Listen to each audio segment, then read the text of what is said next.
Hello, everyone. Welcome to the TRT and Hormone Optimization YouTube channel. I'm your host, Danny Bossa, joined today with Jim Brown. How are you, Jim? Good. Thanks for having me. I appreciate it.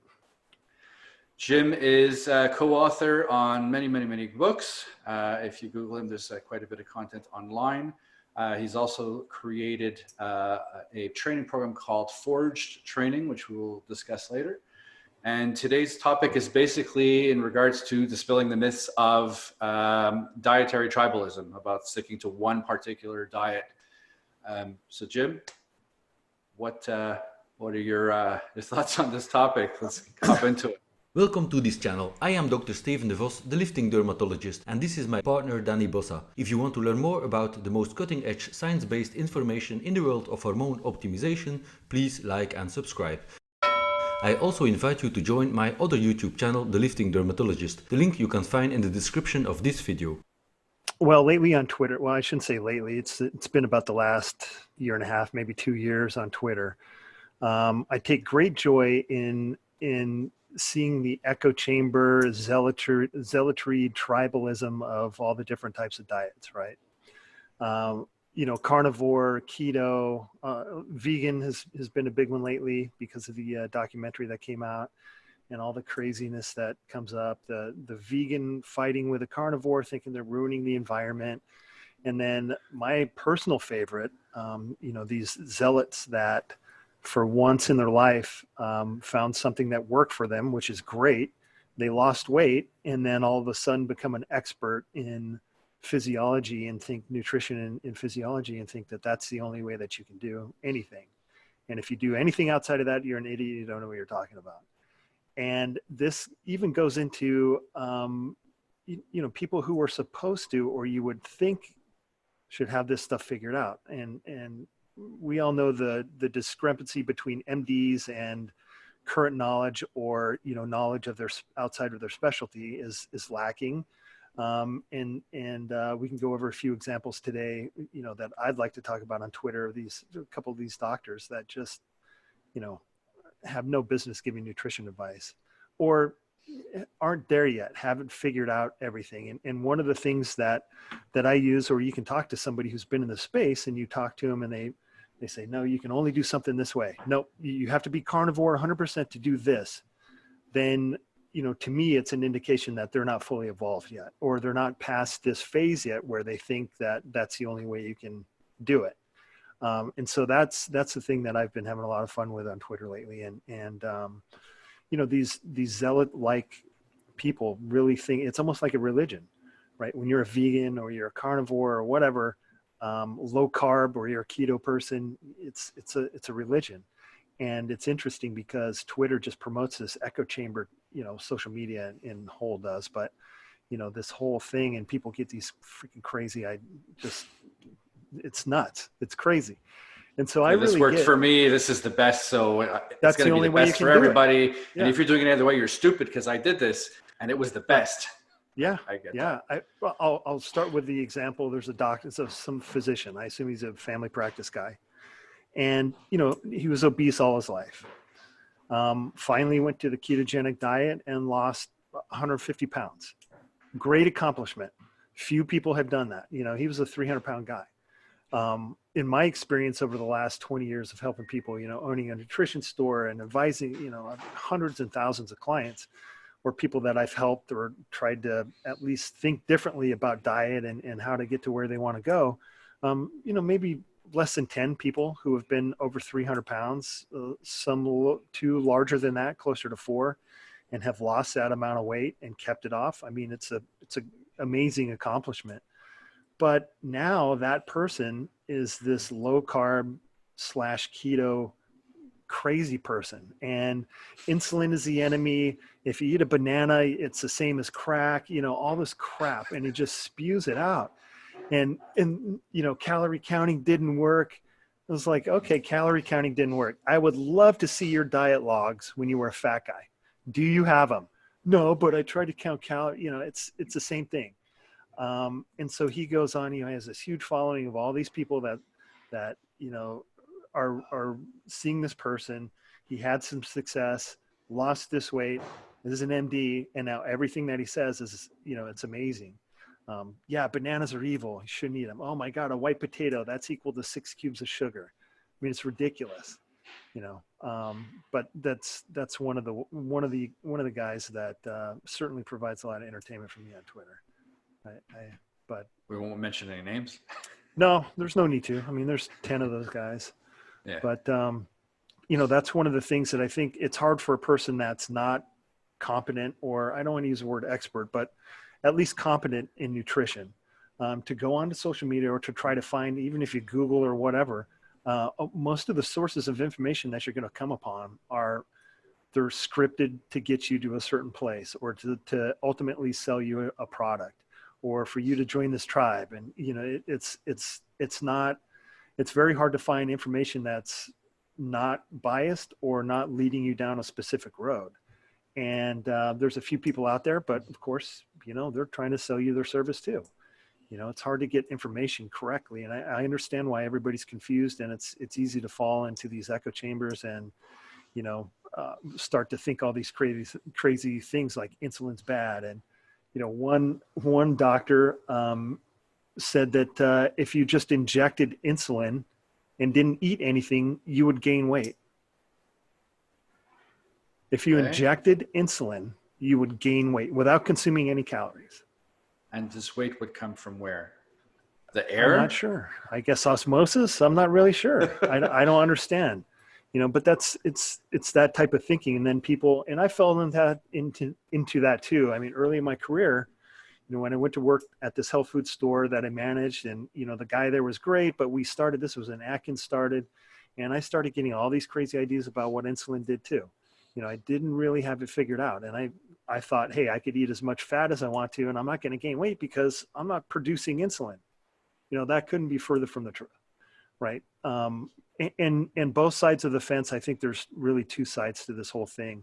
One is the hormonal side of weight loss. You have the people that you mostly find in the keto fanatic zone that say, hormonal influence is the only key indicator in weight loss. You can eat whatever you want. As long as you don't eat carbs, you're going to lose fat. And then you have the other people that I think are more reasonable that say, no, you have to obey the laws of thermodynamics, calories in, calories out. But then there's people on that side too that strictly get into that and don't consider anything else. And I don't think that either sides of those fence are correct. And if they were, we'd see data that supported that. And we don't. It's all back and forth. Right. And that's one of the great argumentative points that you'll find on Twitter too. These guys that are in academia will argue these points back and forth, back and forth. And there's a few people that actually get it though. And I think, to shout out to Lane Norton, he's one of those guys. He's a guy that, and myself, I have shared this view. I don't think both are completely right and both aren't completely wrong. So for instance, if you get a fitness model that just did a show, and she'd done 6 months of 2 hours of cardio a day, eating 800, 900 calories, been on thyroid hormone the whole time, and then, blows up to 300 pounds, not really, but blows up to 200 pounds after the contest and can't get a hold of it. Knows how to diet or knows how to eat and be controlled, goes back down to a 1,200 calorie diet and still isn't losing weight. Well, yeah, perfect instance. Hormones are all screwed up. It's not going to work. You take a fat guy or somebody with type 2 diabetes that's really down the path. Calories in, calories out doesn't strictly work for that person. We have to figure out and kind of help fix the things metabolically first, and then it's going to make sense. Then calories matter. But when you're totally screwed up metabolically,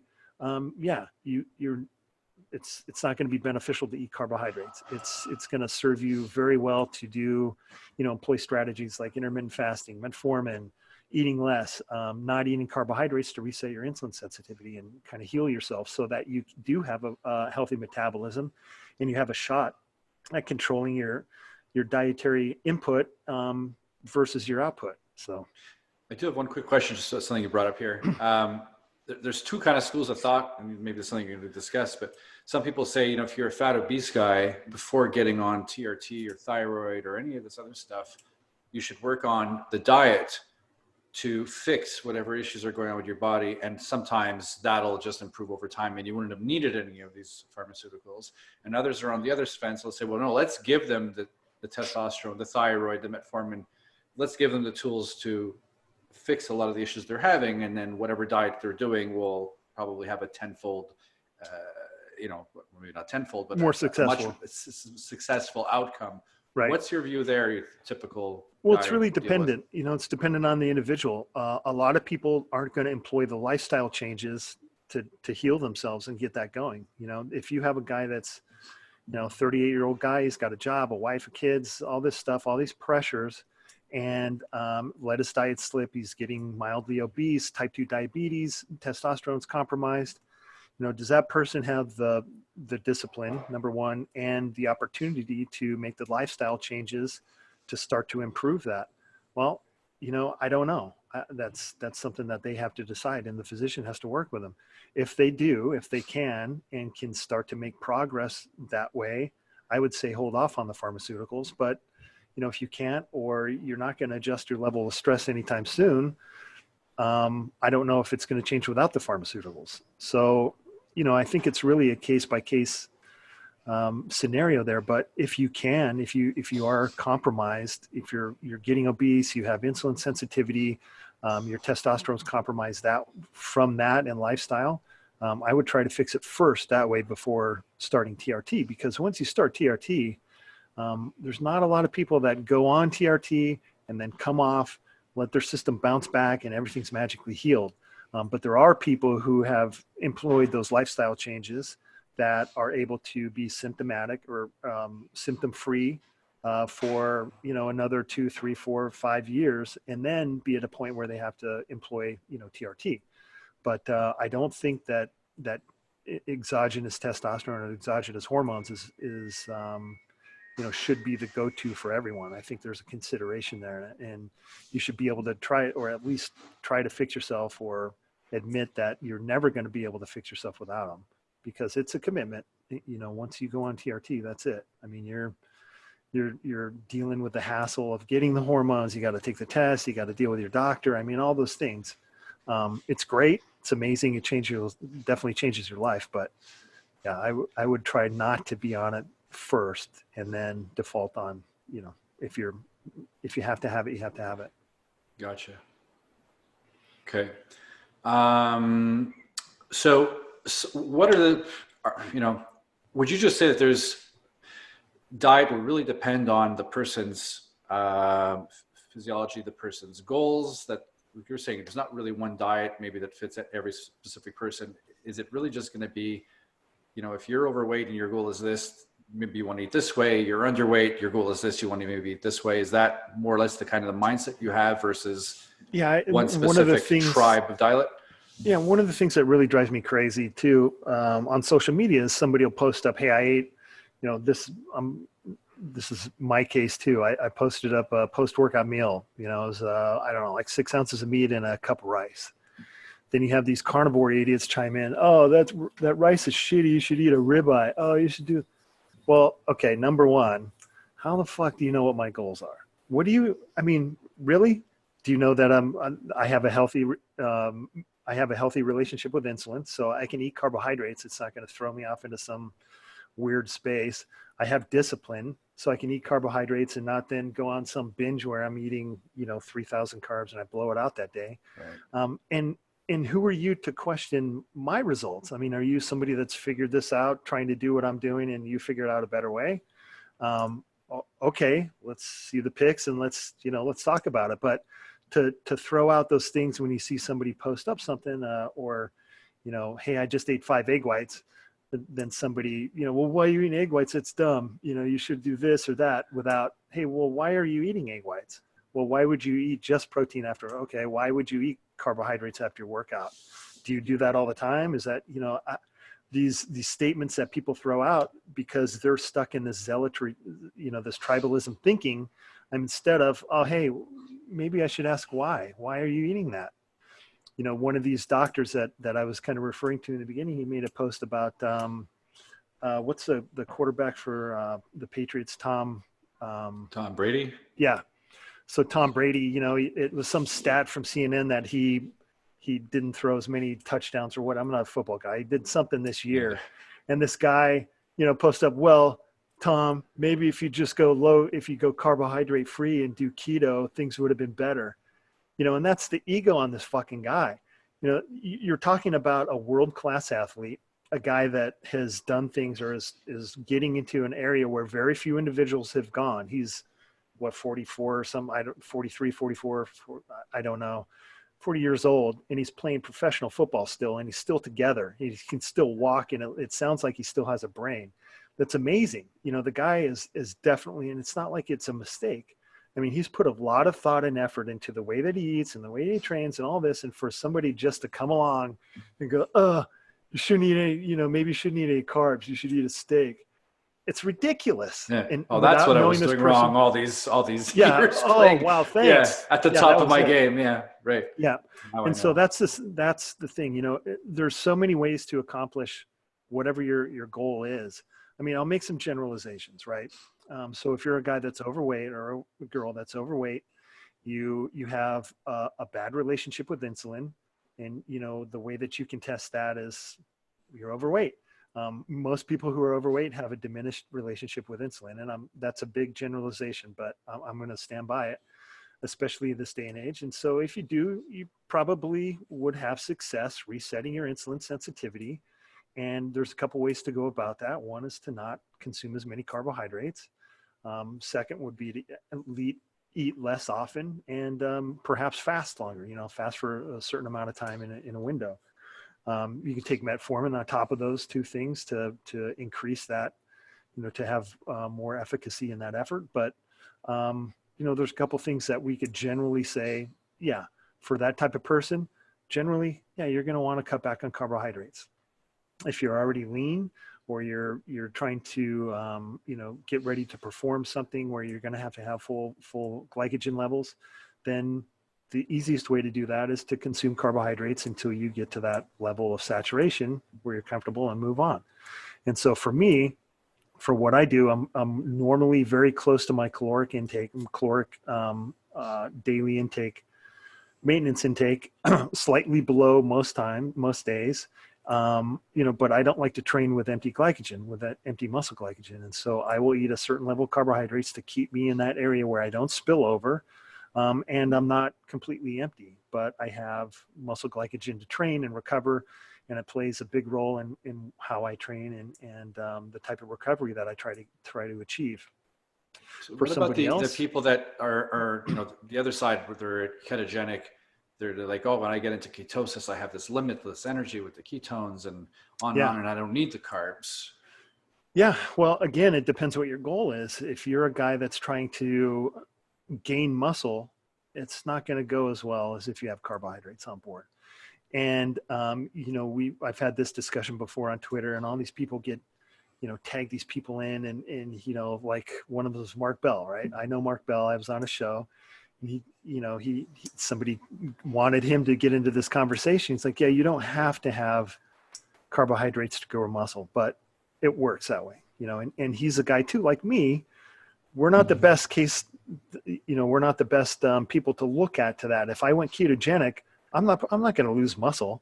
I'm probably not going to gain and recover as fast as I can on carbohydrates, but I'm not going to lose muscle. I've been, you know, I've been extremely large, much larger than I am now. And I've held that weight for a very long time. And for me to be in maintenance isn't as difficult as somebody gaining muscle. Same with Mark. I mean, Mark built I don't want to say all, but had a huge amount of muscle built before he decided to diet down and be a bodybuilder and be lean and do all these things. So we're not really the best people to look to see if that works. You know, if you took a guy that's just a normal person that's beginning or has been training for, you know, maybe a couple years on carbohydrates and then switch them over to keto to see if they continue with the muscle gains, that would be something that would be more of a test to see if you can. But for the most part, I don't think that it's as easy to gain muscle in a state of ketosis as it is with carbohydrates. But in ketosis, if you're actually in nutritional ketosis, yeah, you have better mental clarity. If you're not stimulant based, I mean, it's astounding. It's a night and day difference to me. If I didn't care about my muscle, or if I didn't care about the way that I trained, ketogenic would be definitely on the table. But I don't like the ketogenic diet. I don't like eating 2 eggs and a tub of, cottage cheese, or a tub of cream cheese. I don't like eating 2 ounces of chicken breast and a half of avocado. I don't like it. Pork rinds, I don't like any of that stuff. I do it. I did it. I did Body Opus very strict. I experimented with the cyclic ketogenic diet, been deep state ketosis, all that stuff. It's just different. It doesn't coincide with what my goals are, but yeah, I mean, it's a great tool. It's a great diet. Some people love it, and people have had great success with it. But the mental clarity is definitely there. And one of the things that you can do to test that and kind of cheat your way into it is just do a prolonged fast. And for me, it's about 16 hours, and I'm in trace ketosis. 20 is a little bit deeper, depending on what I'm doing. 24, definitely you're there. And then add ketone esters. And that's one of the things that I have a email list that you can join in. I break down this protocol, but I call it the Dr. Manhattan protocol. Based on the Watchman guy, because that's what I feel like. But if I use a ketone ester, which is an exogenous ketone product, it's not the ketone salts, but the ketone ester. And it's, it's expensive. It's $33 a dose, but it's pretty incredible. And if you've never been in deep ketosis, that will take you there. So you start out by fasting, get into trace, and then you take a dose of this ketone ester. You have to take it with a little bit of carbohydrates, and bam, you're in, 6-7 millimoles of ketosis. And that provides you with kind of a glimpse of what's possible with that diet. But to stay there all the time nutritionally is difficult. Most people can't do it, and it takes quite a while. I mean, you would have to be on the ketogenic diet for months to do that without exogenous ketones and just nutritionally. And again, for the people who have done it, no, but for the average person, the ketogenic diet is 70+% of fat. 70% plus of your calories are going to come from fat. So that's coffee, a cup of cream with a little bit of coffee to darken it. It's, for me, if I ate too much protein, I'd be kicked out right away. So it's 2 to 3 eggs with cream cheese. But it's just not, for me, it's a tool. It's not a lifestyle, Would you say there's any benefit to, maybe something along the lines of healthy eating, but doing frequent fasts of, 24 hours, 36 hours, 48 hours. Some people can go a little longer, just doing those, fairly often, and the rest of the time just eating healthy versus saying, I'm going to stick to keto or I'm going to stick to anything else? Well, it depends again what your goals are. If you want to, healthy is kind of a vague term, but yeah, if you want to be healthy and kind of take advantage of the things that intermittent fasting or prolonged fasting do for you, sure. But the last thing that I read, and I can't quote it, was if you do a prolonged fast once every 3 weeks, it had the benefits of all the benefits that you wanted to achieve. And again, I'm being vague. I don't remember exactly what that was. I think Rhonda Patrick talked about it. But you can mimic that. You can mimic those prolonged fasts by doing an ultra low calorie day as well and get some of the same benefits. So it really depends what you're after. But yeah, intermittent fasting or doing a prolonged fast every now and then is a great tool, I think. I don't think there's, and I co-authored a book on intermittent fasting. I don't think that there's any magical properties about it, but it's a good tool for some people, especially if you've never gone and dealt with hunger, or if you're somebody who doesn't have discipline at all to stay to a diet. Yeah, fasting can help you kind of enable you to get the power to say, yeah, I don't have to eat when my brain says I have to eat. I don't really have to eat for 24 hours. Well, what's the worst that can happen? And some people can't just dive in and do 24 hours. You have to step into it, do 12 and 14 and 16 and 20, but anybody can get there, and it is beneficial.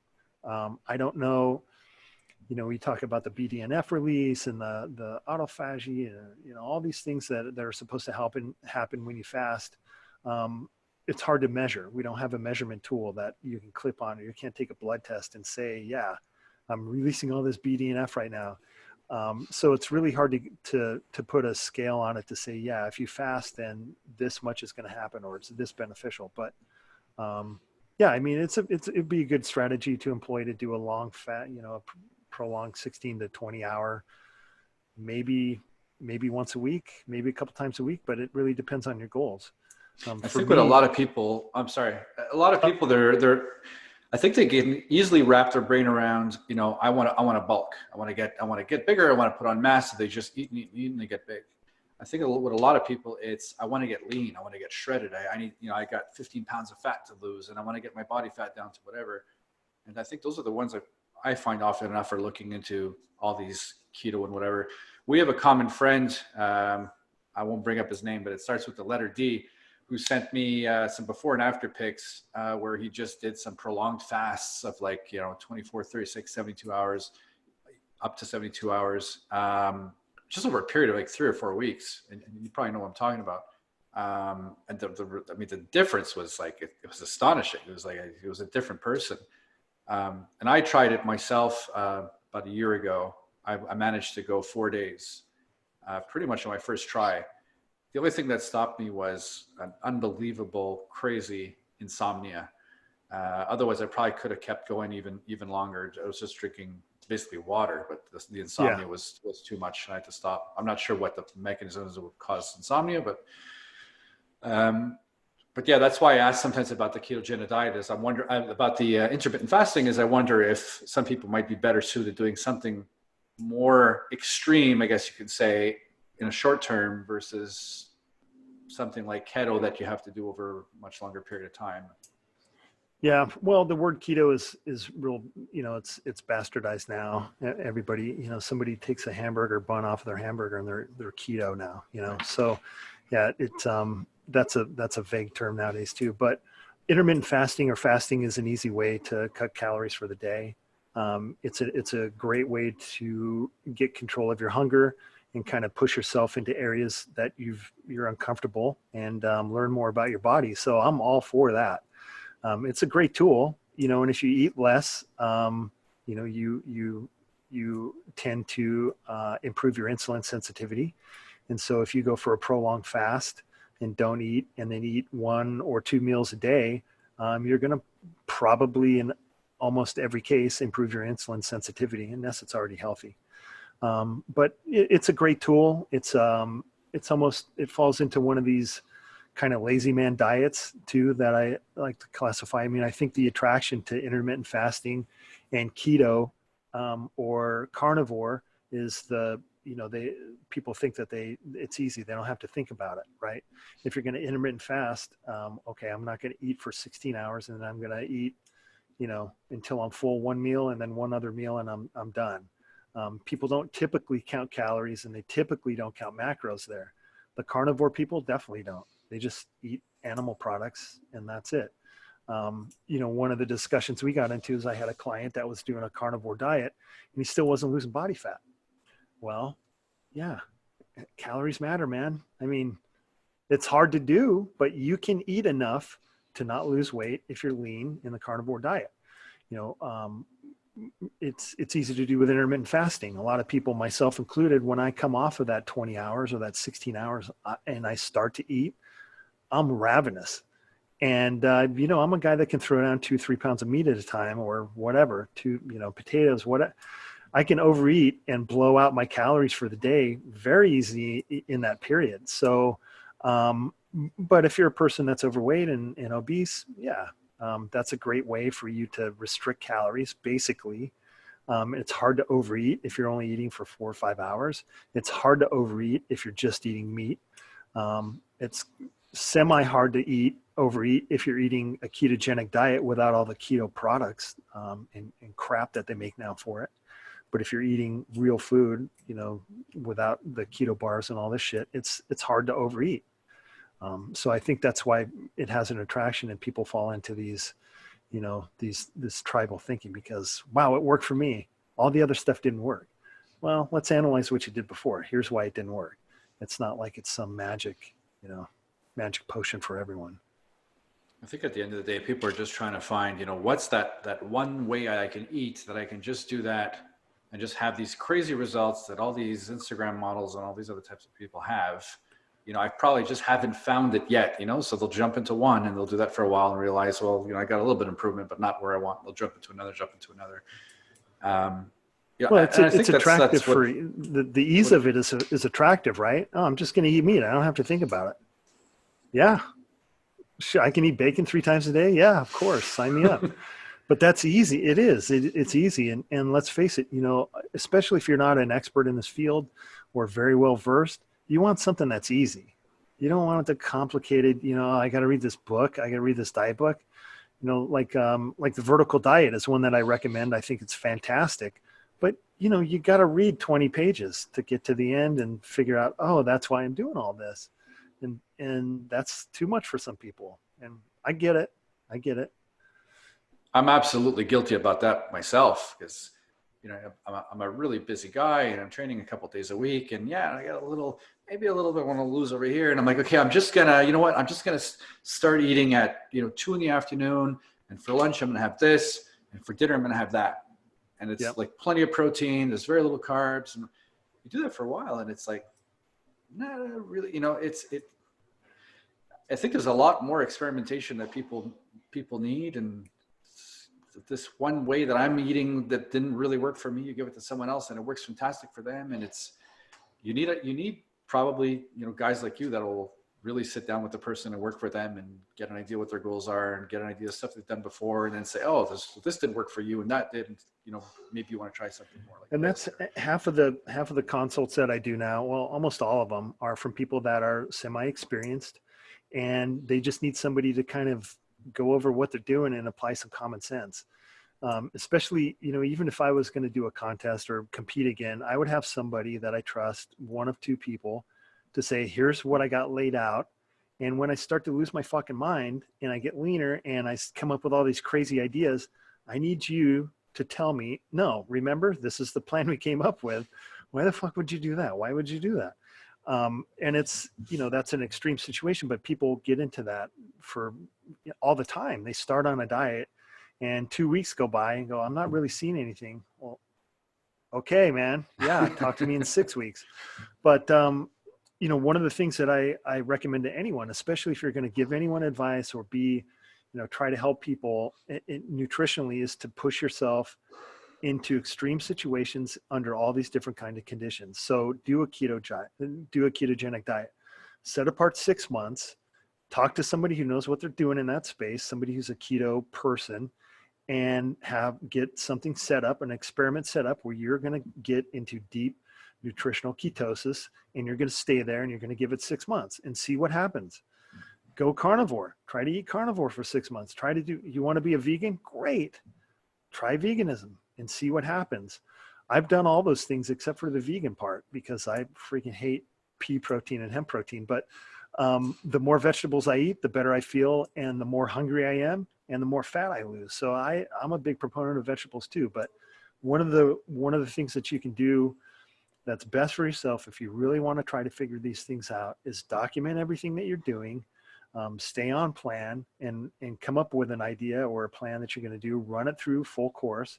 And then if you want to help figure it out or you're trying to, adjust or come up with different ideas and you do talk to somebody or you hire somebody to take a look at it, you have the data because, more often than not, anybody that I've ever tried to help or talk to doesn't have anything. And so, I don't know where we're at. Well, I don't really eat this. No, I try to eat this. That's all bullshit, man.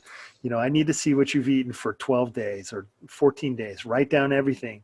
And then that's skewed too, because, then they think, well, I have to eat better now, or I'm not going to eat Twinkies or whatever it is.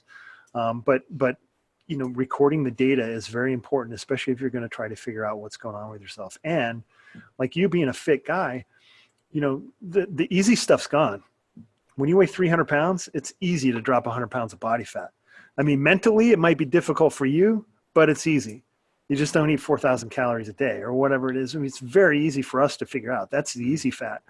But when you're, a 40-year-old guy, 45-year-old guy, and you're 15 to 12% body fat, and you want to lose a little bit, that's fairly easy till you get about to 10%, and then it starts to get real difficult. And to get into the difficult area, You got to have data, and you got to have help figuring out, or, you can figure it out, but you have to have data. You have to weigh your food. You're going to have to be specific. I just don't, that's the only way I've ever seen anybody do it.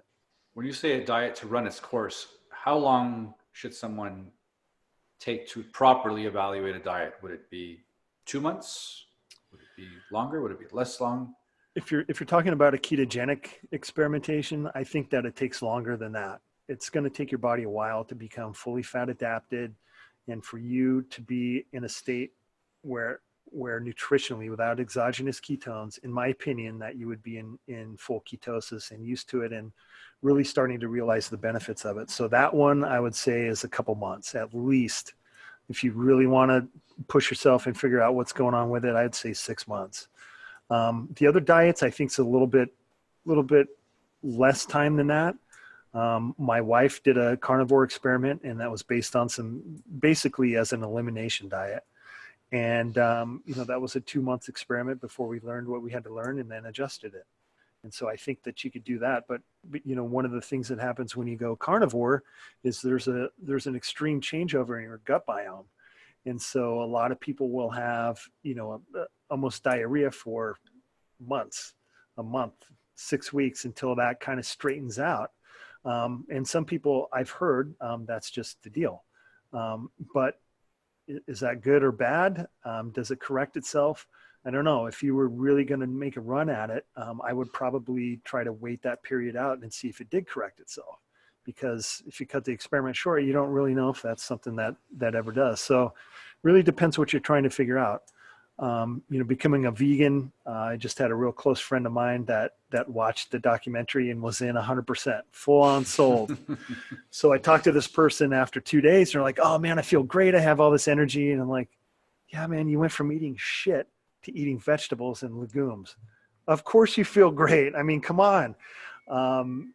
Didn't last more than 6 weeks. And yeah, about week 5, I crashed, total no energy, felt like I hit a wall and was run over by a truck. I ate a steak. I instantly felt better.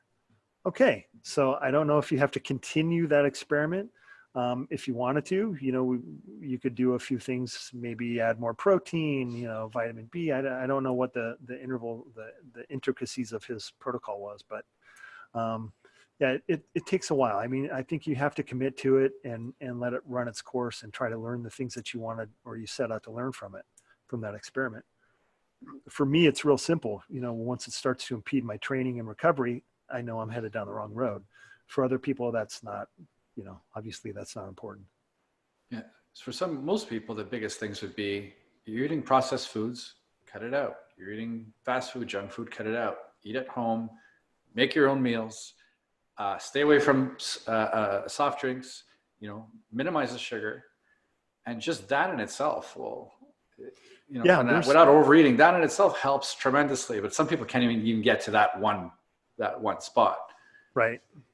Yeah. I mean, generally anybody that used to walk into my store and say, "Hey, I need to lose 10 pounds. Okay. Do you eat bread?" "Yeah." "Cut out the bread." Then you get, "Well, I can't." "Okay. Well, what do you want me to do, man?" "Then eat less." I don't, there's things that we can generalize that are easy. "Yeah. Do you drink soft drinks with sugar in them?" "Of course. Why would you do that? Why would you do that?" I mean, a family member that just cut out soft drinks. He was drinking about 4 to 5 Cokes or Pepsis a day. Yeah. And he says, "I cut out just that one thing. And the rest of my diet is the same. I still go to McDonald's and I still eat pizza and I still do what I just cut out that." And he lost like 30 pounds in like no time from cutting out that one thing. But it's like you're saying, some people say, "Oh, I'm going to start this diet." And it's just a matter of cleaning up their act and cleaning up the way they eat. And they could have brought on to any diet, because all these diets are going to be promoting some form of healthy eating. There's not one diet that's going to say, you got to drink 10 Pepsis a day. Right. And just that in itself, it helps. Yeah. And all the health markers improve, not just because, you're on this diet or that diet, but once you lose some fat, all your biomarkers improve. Doesn't matter how you do it. It does not matter. And there's data that supports that. Doesn't matter how you get there, but as long as you start to lose body fat, your health is going to improve. And of course there's an extreme end to that. If you're at 5% body fat, it's not fucking cool. It sucks down there. I don't know, for me to be in that space, it's not healthy.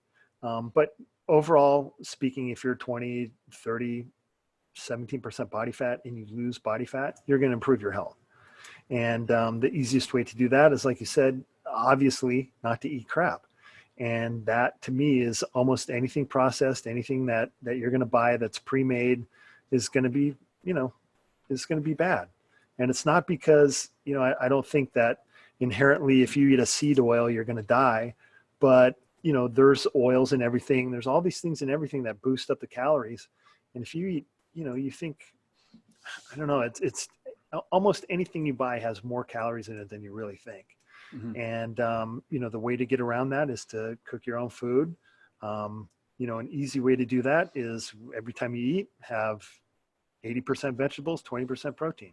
There's generalizations that we can make that really, it's kind of common sense for most of us. And don't make assumptions about some of the stuff you're eating either. Right. My wife used to buy vitamin water all the time. She says, I'm not going to get soft drinks and I'm not going to get this. I either water, I'll get the vitamin water because it's water with vitamins. And then you turn around and you look at the back and it's like 30 carbs, 35 grams of sugar. Like, no, this is bad for her. Yeah. So yeah, these health products that you guys buy that has the label of some, flour and a, stream and whatever, like look at what's in it first before you just make the assumption that it's healthy based on the label. Yeah. Well, that's part of being responsible too, with what you put in your mouth. And to do that, you have to read labels. You have to have a basic understanding of what you're eating and what's going in your body.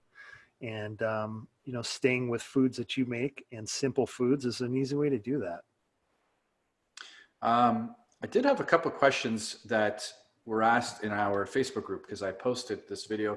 Guys, by the way, I haven't had a chance to mention this yet, but we tried to go live on YouTube earlier and I failed miserably, which is kind of embarrassing considering I'm a IT professional with 20 years experience. Well, I couldn't get it to work, so this is recorded and then whatever, but I really wish you guys would have had a chance to ask Jim some direct questions, but I did take some questions from the Facebook group. I guess the most relevant question in there is ask him what he eats. So Jim, do you have a way of eating for yourself right now that you've been following for a while? Yeah, I eat meat and vegetables almost every meal and then carbohydrates when I need them. And what does that look like? Well, I don't like to train with my muscle glycogen tank. And so I will eat carbohydrates after I train to replenish that. Or if I've been doing cardio or I'm not eating enough calories and I'm starting to tank or my glycogen is run down, then I'll eat a little bit more, not around training, but to catch up. So basically, I go for protein first, right? I have to meet my protein requirement, which is usually around 450 grams of protein a day. And then the rest, carbohydrates when I need it. And what that looks like is usually, 40 to 150 grams of carbohydrate from either white rice or potato. And then the rest is vegetables and, throw in some fruit every now and then, but, an apple or something a day. And then that's pretty much it. Protein supplements, to help meet my protein requirement. And then intelligent fat sources. So I'll use avocado oil or throw in an avocado or half an avocado a day. So you're doing about like the 2 grams of protein per pound of body weight, probably a little bit higher than that, I guess. It's a little less, a little under that. I weigh 260. 260. Yeah. But if my protein, if my overall calories, my carbohydrates are up and I'm eating carbs, then I don't have to have as much protein.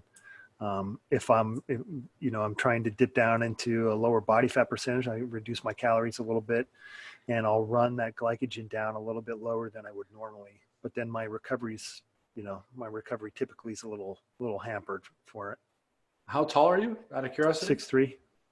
6'3", 260 people. Mm-hmm. Okay. Well, I was 300-pound guy Mr. Brown. I was 300 pounds for over a decade. So that's wild. That's wild. I'm so you're taking the carbs then after you train? Because a lot of people I know will say they'll take the carbs prior to training to carb up, and you're having it after the training. Did I understand that correctly? Yeah, I mean, I don't think it really matters. If you want to eat them before or after, that's fine. If I was going into a training session low on glycogen And how do I measure that, right? So people ask, how do I know that? Well, on my last training session, if I got a pump, if I was able to get a pump in those muscles, or I jump on the bike, if I jump on the bike and my legs are pumped or whatever, I still have glycogen and I still have energy. I can still train. When that runs out, there's no pump. Maybe if I'm eating enough protein, I'll get a kind of it's almost like a pseudo pump when you're working out, but it dissipates really fast, energy tanks, and I feel like crap. And then I'm sore for an extra day or two. And so that's kind of how I measure where I'm at.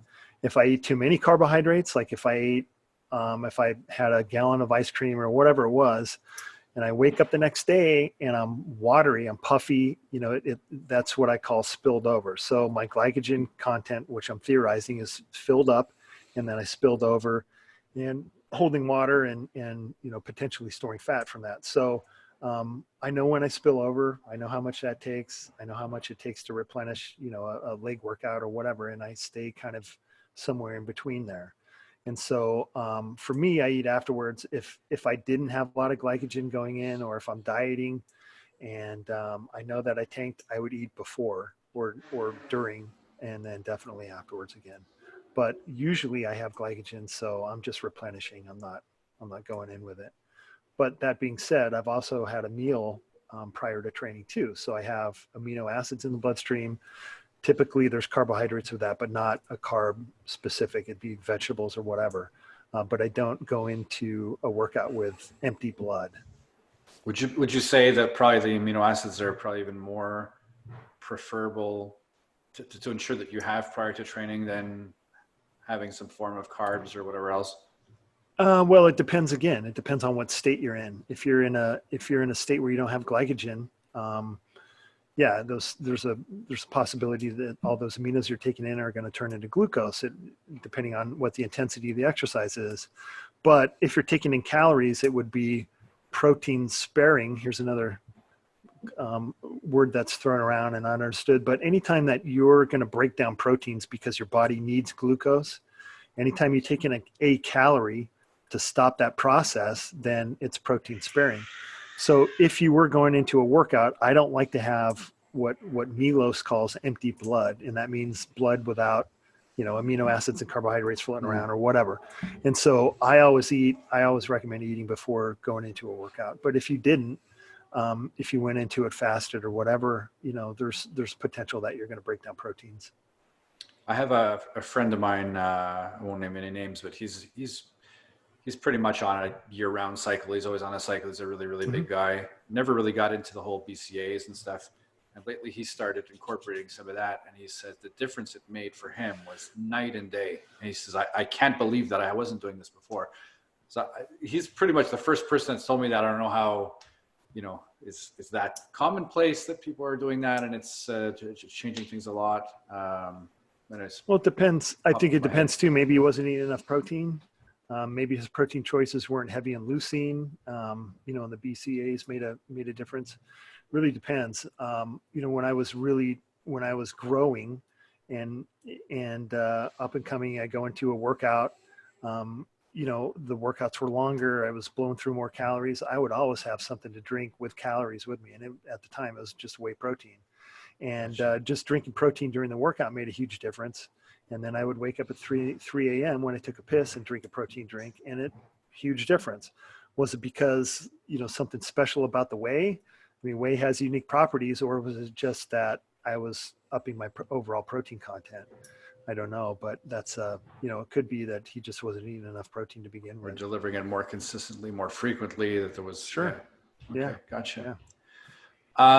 So tell the viewers a little bit about your Forge training that we were speaking about offline, and some of the services that you offer to people. So I've been training for 35 years, coming up on 36 years of lifting weights to be a bodybuilder.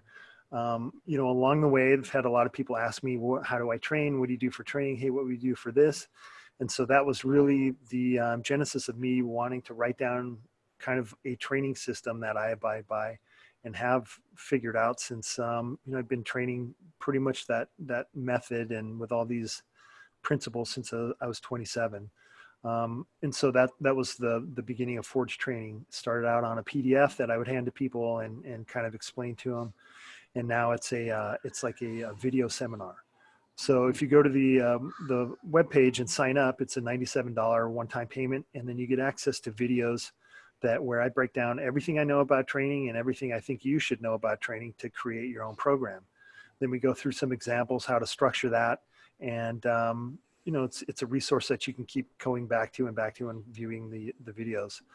Covers everything from mindset to, how to break up body parts and should I train to failure, all that stuff. And then you get a free membership into the Facebook group where there's a bunch of us that train like that. We share ideas, and then you always have access to me. So that's the training program as it exists right now.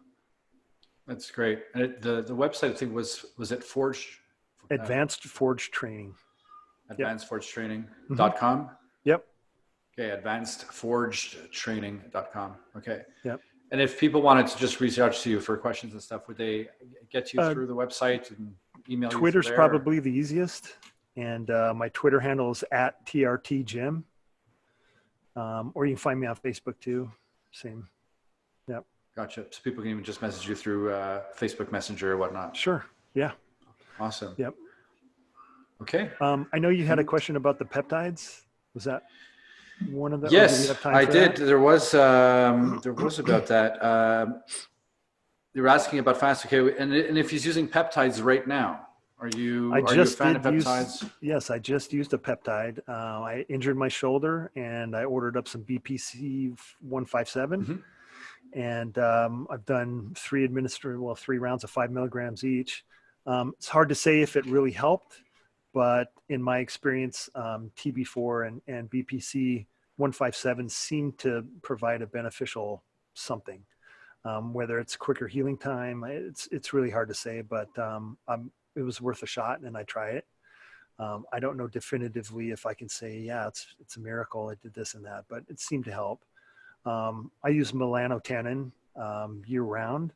I live in Florida and I got white, pale skin, so it's not a good combination for me to be outside and even throw the ball for my dog for 10 minutes, I have to have sunscreen on. But this past year, I did a full year of using melanotannin, and man, it's been fantastic. I don't usually put sunscreen on when I go out. If I am going out all day, like on a jet ski or something, I'll still put something on my face, but got really super tan and seemed to have built up enough melanin to protect myself. So I really like that peptide. And it has some interesting side effects with it that, if you've ever tried it, you'll quickly figure out in terms of erection and surprise erections, but that's all good. Other than that, I don't use a lot of the other peptides, compared to growth hormone. I just don't think they do much. Growth hormone in itself, you feel doesn't do much? Or well, people try the growth hormone releasing peptides. Like the secretagogues and whatnot. Right. Okay. Once you've used real growth hormone, I don't know if it's worth the effort, but some people do. I don't.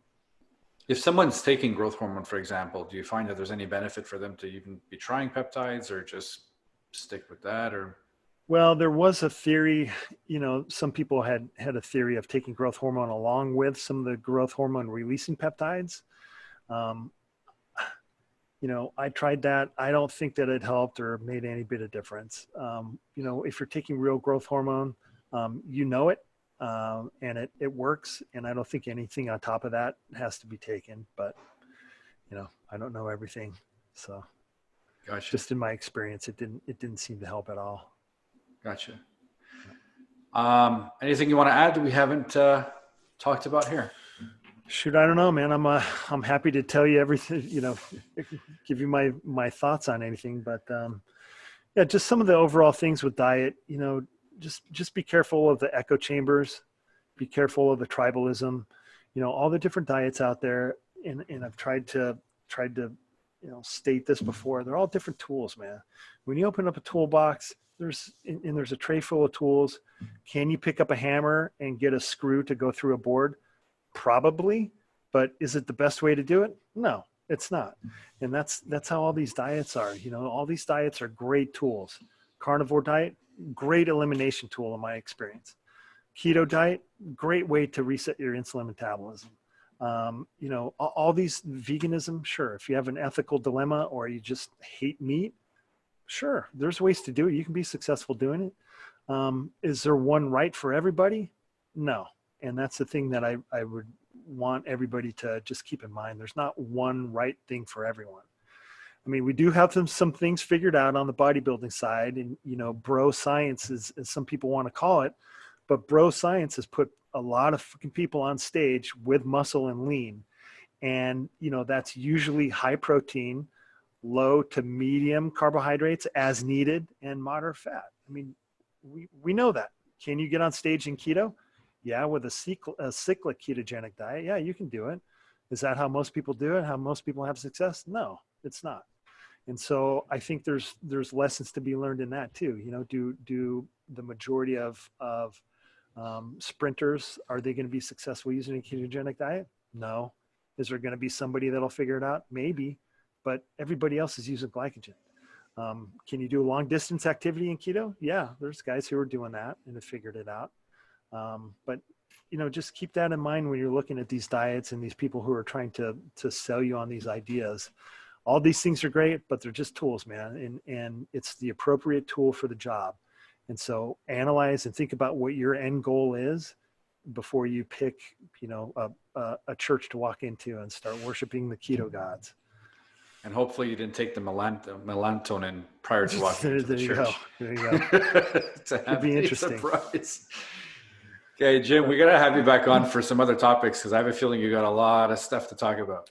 Sure, man. Happy to do it. All right. Guys, if you haven't already subscribed to this channel, please do click that subscribe button, click the notification bell so you won't miss anything. You'll know as soon as we upload a video, and hopefully not another live one that I failed at.